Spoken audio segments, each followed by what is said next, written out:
भाईवी पाठशाला में सभी विद्यार्थियों का हार्दिक स्वागत है। हमारे YouTube चैनल को सब्सक्राइब करें, लाइक करें, हो सके तो अधिक से अधिक शेयर करें। ठीक है, आज हम हमारे आसपास के पदार्थ, आपका पाठ कौन सा है? अध्याय 1 है। कौन सा है? अध्याय 1। क्या है? 1 मिनट रुक जाइए। अध्याय 1 क्या हमारा पाठ? अध्याय 1 हमारे आस पास के पदार्थ। इसके हम कुछ एमसीक्यू, मल्टीपल चॉइस क्वेश्चन या बहुविकल्पी क्वेश्चनों की चर्चा करते हैं। बहुविकल्पी क्वेश्चन, इसमें क्या है? आपको 4 ऑप्शन दिए जाएंगे, इनमें से कोई एक ऑप्शन सही होगा, उसको आपको बड़े सोच समझ के उसको सही आंसर लगाना है। आइए पहला क्वेश्चन देखते हैं। क्या लिखा है? किसी तत्व के द्रव्यमान प्रति इकाई आयतन को कहते हैं। किसी तत्व के द्रव्यमान प्रति इकाई आयतन को, द्रव्यमान प्रति इकाई आयतन को क्या कहते हैं? इसको क्या हम त्वरण बोलेंगे, क्या वेग बोलेंगे, क्या भार बोलेंगे? ठीक है, चारों ऑप्शन दिए गए हैं। नंबर 1 में क्या है? त्वरण है, बी में क्या है? घनत्व है, सी में क्या है? वेग है, और डी में भार। ठीक है, क्वेश्चन ये है, द्रव्यमान प्रति इकाई आयतन को क्या कहते हैं? वेग तो नहीं होगा, ना भार होगा, ना त्वरण होगा। सही आंसर क्या होगा हमारा? घनत्व। क्या होगा? घनत्व वाला होगा। ठीक है, ओके। दूसरा क्वेश्चन देखेंगे हम। बर्फ का गलनांक होता है। बर्फ का गलनांक यहाँ पूछा गया है किसमें? केल्विन में। किसमें पूछा गया है? कितना होता है? ए नंबर में 273.16 केल्विन बोला है। बी नंबर में क्या बोला गया है? 723.16 केल्विन। सी नंबर में क्या है? 263.17 केल्विन। और डी नंबर में क्या है? 273 केल्विन। सही आंसर क्या होगा? क्या होगा? 273.16 केल्विन होगा। ठीक है, मतलब ए नंबर वाला सही है। अच्छा, यही क्वेश्चन यदि किसके साथ आता है? सेंटीग्रेड के साथ, तो क्या हो जाता है इसका आंसर? सेंटीग्रेड के साथ आता तो आंसर क्या हो जाता है इसका? बताइए। 0 अंश केल्विन हो जाता ना? क्या हो जाता? 0 अंश केल्विन। मतलब 0 जैसा ही आएगा, 0 से 1 होगा तो वो पिघल जाएगा। ठीक है, ओके। अब देखते हैं शुष्क बर्फ क्या होती है। क्या? शुष्क बर्फ, इसको हम ड्राई आइस भी बोलते हैं, शुष्क बर्फ। आप लोगों ने इसके बारे में इसको देखा है, आप लोगों ने कहीं?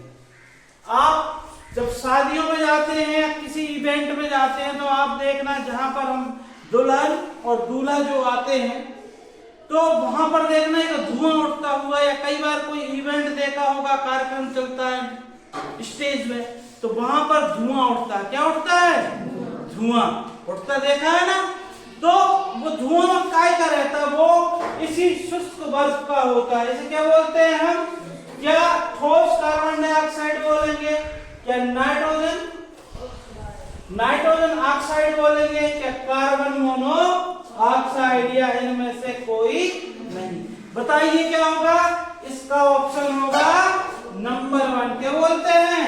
ठोस कार्बन डाइऑक्साइड को ही शुष्क बर्फ बोलते हैं। ए नंबर में है ठोस कार्बन डाइऑक्साइड। आप शायद वीडियो देखने में इतने मग्न हो गए हैं कि चैनल को न सब्सक्राइब किया है और न लाइक किया। आपका एक सब्सक्रिप्शन हमारे लिए बहुत ही महत्वपूर्ण है। प्लीज सब्सक्राइब करें और चैनल हमारे वीडियो को लाइक करें। चलिए नेक्स्ट देखते हैं।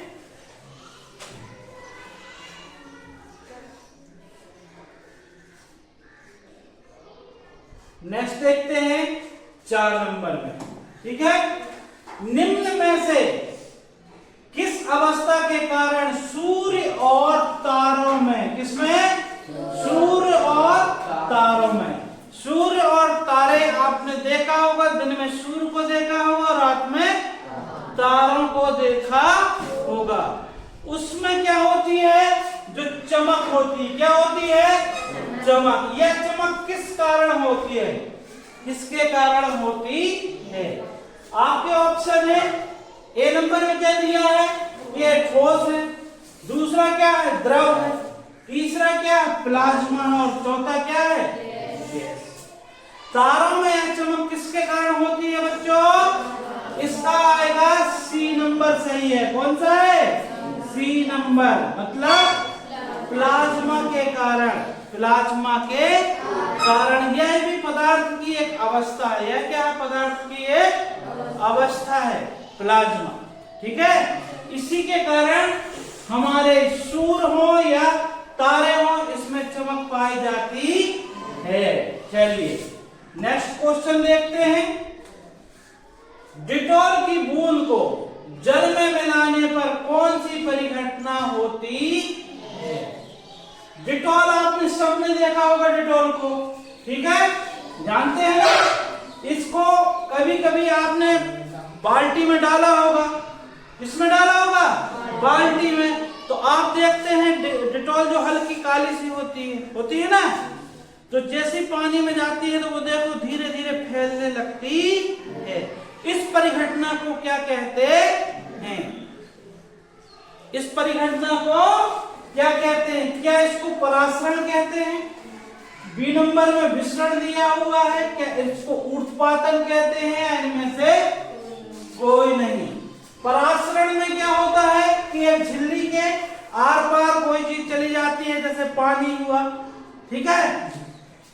ऊर्ध्वपातन में क्या होता है, कोई चीज सीधे क्या होती है, ठोस से क्या बन जाएगा, गैस में चली जाएगी, मतलब अवस्था परिवर्तित हो जाएगी, उसकी ठोस से गैस में हो जाएगी ना। परासरण का यह गुण आपने पढ़ा है कोशिका झिल्ली के बारे में, ठीक है, कि कभी फूल जाती है कोशिका, कभी सिकुड़ जाती है, परासरण के कारण होता है ना। अब लेकिन जो डिटॉल होता है, यदि आप बाल्टी भर पानी में क्या डालेंगे, ये पानी भरा है, क्या भरा है, पानी भरा है, इसमें आपने क्या डाला, डिटॉल डाला, क्या डाला, एक बूंद डिटॉल जैसे ही इस पानी में गिरती है तो यह धीरे धीरे इस टाइप से फैलने लगती है। यह क्या कहलाएगा, विसरण। क्या कहलाता है, विसरण। मतलब इसका क्या सही होगा कि डिटॉल की बूंद को जल में मिलाने में कौन सी परिघटना होगी, विसरण की होगी। किसकी होगी, विसरण। क्या होता है, जब कोई पदार्थ अधिक सांद्रता से कम सांद्रता की ओर जाता है तो वो फैल जाता है, विसरित हो जाता है ना। यह परिघटना विसरण कहलाती है। क्या कहलाएगी, विसरण कहलाएगी। चलिए नेक्स्ट क्वेश्चन देखते हैं। ओके, नंबर 6 में देखते हैं। गर्मियों के दौरान मटका समझते हो ना, जिसे हम घड़ा भी बोलते हैं, क्या बोलते हैं, घड़ा। घड़े में रखा हुआ जल, जलाने जानते हो सब लोग। इस घड़े में, मटके में रखा हुआ जल ठंडा हो जाता है, इसका क्या बताना है, कारण, या किस कारण से यह ठंडा होता है। इसके लिए क्या विसरण जिम्मेदार है, क्या वाष्पोत्सर्जन जिम्मेदार है, कि परासरण, क्या वाष्पीकरण, बताइए क्या जिम्मेदार हो सकता है। किस परिघटना के कारण यह पानी मटके का ठंडा हो जाता है। आपने घर में एक मटका देखा होगा गर्मी के दिनों में, शायद बहुत अच्छा नहीं बना होगा, ठीक है। इस मटके में क्या भरा है आपने, ये पानी भरा है। क्या भरा है, मटके में पानी भर दिया ना। अब किस कारण यह पानी जो है इसके अंदर क्या है, पानी या जल है। ये कैसा हो रहा है, किसके कारण ठंडा हो रहा है, किसके कारण यह पानी कैसा हो रहा है, ठंडा हो रहा है।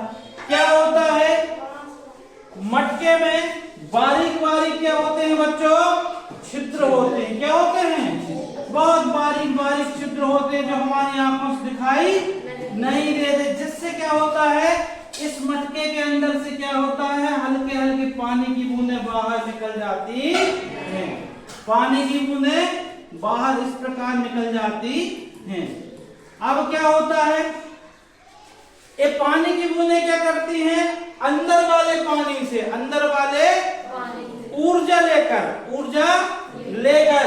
भाप बनने लगती हैं। क्या बनने लगती हैं, भाप, यानी वाष्पीकरण होने लगता, भाप बन के उड़ जाएंगे। मतलब क्या होगा उनका, वाष्पीकरण। का क्या होता है, वाष्पीकरण। तो जिससे क्या हो जाएगा कि अंदर वाली बूंदों से यह शक्ति ले रही हैं, मतलब ऊर्जा ले रही हैं, अंदर वाली बूंदों से ऊर्जा ले रही हैं। तो जब अंदर की ऊर्जा कम होगी तो टेम्परेचर क्या होगा, कम हो जाएगा। इसलिए मटके का पानी हमारा ठंडा हो जाता है। आई बात समझ में, ओके, चलिए ठीक है। अब देखते हैं नेक्स्ट क्वेश्चन क्या है। निम्नलिखित में से कौन सी स्थिति जल के वाष्पीकरण को बढ़ाती है। भाई किसी तालाब में या किसी भी स्थान पर क्या है, पानी है। क्या है, पानी है। किसी भी स्थान पर क्या है, पानी भरा हुआ है। ये क्या भरा है, पानी भरा है, ठीक है। ये पानी भरा ना, इसे बोलते हैं जल। क्या बोलते हैं, जल भी कहते हैं। निम्नलिखित में कौन सी परिस्थिति जल के वाष्पीकरण को, किसको, वाष्पीकरण को क्या करेगी, बढ़ाएगी। क्या करेगी, बढ़ाएगी। पहला, जल के ताप में वृद्धि। मान लो इसका टेम्परेचर अभी कितना है, 20 सेंटीग्रेड। कितना है, इसको बढ़ा के आप कितना का हो जाएगा, मान लो 40 सेंटीग्रेड। तो जब तापमान बढ़ेगा तो पानी की बूंदों, पानी के कणों में क्या है, गतिज ऊर्जा बढ़ेगी, मतलब ऊर्जा की मात्रा बढ़ेगी। तो वाष्पीकरण क्या हो जाएगा, बढ़ेगा। क्या हो जाएगा, इसके कारण तो वाष्पीकरण बढ़ेगा। किसके कारण, जल के तापमान की वृद्धि के कारण। जल के तापमान में कमी, अरे टेम्परेचर यदि आप गिरा दोगे तो वाष्पीकरण क्या हो जाएगा, कम हो जाएगा। क्या हो जाएगा, कम हो जाएगा। आपने पानी को उबाला है ना, बर्तनों में उबाला ना आप लोगों ने। चलिए सब्सक्राइब तो कर लीजिए, बहुत देर से देख रहे हैं, शायद भूल गए होंगे। ओके, तो आपने पानी को उबाला है ना, उबाला है पक्का। तो देखिए जैसे टेम्परेचर आप बढ़ाते हैं तो टेम्परेचर बढ़ेगा, तो पानी उबल जाएगा। मतलब टेम्परेचर बढ़ाने में पानी का वाष्पीकरण क्या होगा, अधिक मात्रा में होगा। वाष्पीकरण कैसे होगा, अधिक मात्रा में। जल के ताप में कमी के कारण नहीं, मात्रा कम हो जाएगी। जल का कम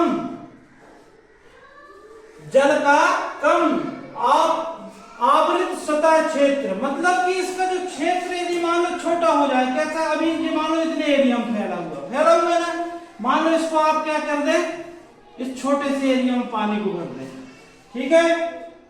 तो भाई जितना बड़ा सतही क्षेत्र होगा, वाष्पीकरण क्या होगा, उतना अधिक होगा। क्या होगा, अधिक होगा। तो कम करोगे सतही क्षेत्र, वाष्पीकरण की दर वैसे भी कम हो जाएगी। हमें क्या ढूंढना है, वाष्पीकरण बढ़ेगा, ठीक है। तीसरा क्या, जल में साधारण नमक को मिलाना। जल में क्या करना, साधारण नमक को मिलाना। तो नमक भी मिला दोगे तो उसमें क्या है, उसकी डेंसिटी बढ़ जाएगी, घनत्व तो बढ़ जाएगा जल का, ठीक है। और गंदगी, मतलब कि जल के साथ कोई भी चीज मिलाओगे तो होगा क्या कि इसका वाष्पीकरण हमेशा कम हो जाता है। वाष्पीकरण क्या हो जाता है? तो सही उत्तर क्या होगा हमारा? जल के ताप में वृद्धि। क्या हो जाएगा? वृद्धि। ठीक है, अगला क्वेश्चन देखते हैं।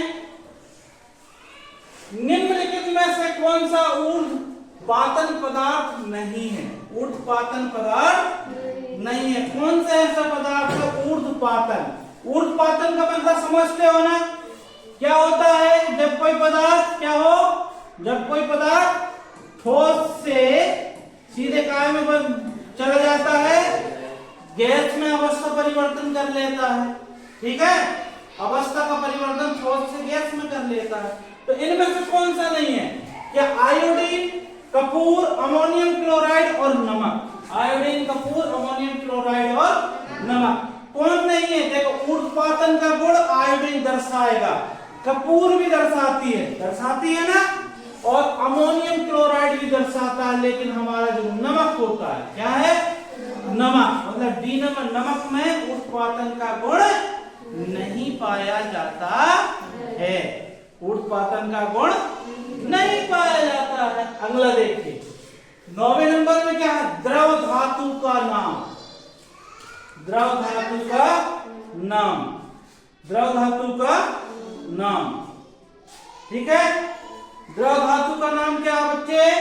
क्या सोडियम है, क्या पारा है, क्या आयोडीन है, क्या चांदी है? इस चारों धातुएं हैं, धातुओं के नाम दिए गए हैं, आपको पता होना चाहिए। कमरे के ताप में जो धातु द्रव अवस्था में पाई जाती है वो क्या है? पारा। क्या है? पारा धातु होती है। तापमान का एसआई मात्रक क्या होता है बताइए? केल्विन होगा, क्या न्यूटन होगा? न्यूटन तो है ही नहीं तापमान का मात्रक। ठीक है, पास्कल होगा या जूल होगा? जूल तो ऊर्जा का मात्रक है। पास्कल का है क्या बताओ मुझे? ठीक है, न्यूटन का है क्या है? बल का। किसका है? बल का। तो तापमान का ऐसा ही मात्रक क्या है बच्चे? केल्विन। क्या है? दाब बढ़ाने पर निम्न में से किसका आयतन में कमी हो जाती है? भाई प्रेशर यदि बढ़ाओगे तो आयतन किसका घटेगा? ठोस, द्रव, गैस। किसका? ठोस का, द्रव का, गैस का या तीनों का? बताइए किसका घटेगा? बताइए किसका घट जाएगा? पक्का? कोई दिक्कत? बताइए मुझे किसका घट जाएगा? देखिए, ठोसों का भी घटेगा, द्रवों का भी घटेगा और गैसों का घटेगा, मतलब उपयुक्त तीनों का। ठोसों का बहुत कम मात्रा में घटता है आयतन। ठीक है, गैस द्रवों का ठोसों से ज्यादा घट जाएगा आयतन, लेकिन गैसों का सबसे ज्यादा घटता है। आज का अंतिम क्वेश्चन है 250। क्या लिखा है? 250 सेंटीग्रेड पर जल की भौतिक अवस्था होगी। ठोस होगी, द्रव होगी, गैस होगी या जैल होगी? ठोस, द्रव, गैस या जैल? क्या होगी? हाँ, भौतिक अवस्था, जल की भौतिक अवस्था क्या होगी? बताइए भाई। जब 100 सेंटीग्रेड में भी गैसीय अवस्था में होता है, 250 में क्या होगा? गैसीय अवस्था में ही होगा। ठीक है, ओके। 13 अति महत्वपूर्ण ऑब्जेक्टिव आप लोगों के लिए हैं। यदि आपको पसंद आते हैं तो निश्चित कमेंट्स में कुछ बताइएगा। और यह वीडियो देखने के लिए आप सभी लोगों को बहुत बहुत धन्यवाद। Thank you. चैनल को सब्सक्राइब करें, लाइक करें और शेयर करें।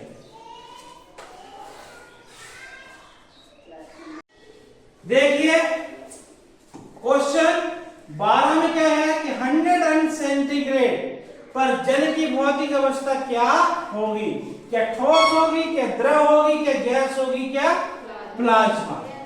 ठीक है, तो ठोस तो नहीं होगी ना द्रव होगी, इसकी अवस्था क्या होगी? गैसीय अवस्था चलिए, थैंक यू।